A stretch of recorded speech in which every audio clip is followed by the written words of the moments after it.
ঠাকুর রামকৃষ্ণ পরমহংস বলেছিলেন, থিয়েটারে লোকশিক্ষা হয়। তার কথা ধরে বলা হয়, সমাজে যা কিছু ঘটছে থিয়েটার তাকে আমাদের চোখের সামনে তুলে ধরে, শিক্ষিত করে।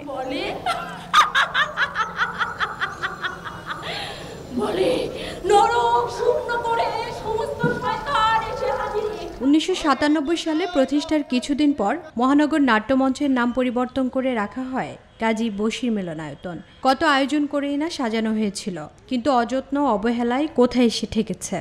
পরিবেশটা ভালো ছিল, নাটক হইতো, গান বাজনা হইতো, অনুষ্ঠান হইতো, বিভিন্ন অনুষ্ঠান হইতো। এখন সেই পরিবেশটা এখন নাই। নাট্যমঞ্চগুলো ওদের নামে কামে কোনো নাই। এখন চলে সব হিরোইনছি, গাঞ্জা খায়, এই ছাড়া আর কোনো হয় না। এটাই বড় নাটক। নাটক মঞ্চায়নের জন্য নির্মাণ করা হলেও নানা প্রতিকূল কারণে এই মঞ্চটি এখন আর নাটকের জন্য উপযুক্ত নেই। নাটকের মঞ্চে রাজনীতি ও বাণিজ্যিক অনুষ্ঠান হলেও নেই শুধু নাটকই।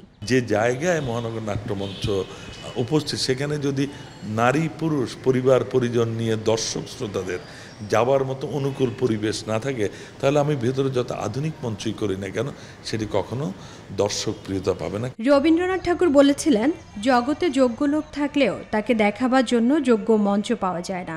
আর আমাদের যোগ্য মঞ্চ থাকলেও তদারকির অভাবে সেগুলো হয়ে পড়েছে অযোগ্য। মহানগর নাট্যমঞ্চ এটা নাট্যমঞ্চ হয়নি, এটাতে নাটক করা যায় না, এখানে কোনো অনুষ্ঠানও করা যায় না, ওটা ভেঙে ফেলা হোক। ফলে মাত্রাতিরিক্ত হল ভাড়া এবং নাট্যকর্মীদের অবাধে বিচরণের পরিবেশ না থাকায় নাট্যকর্মীরা এর থেকে মুখ ফিরিয়ে নিয়েছে।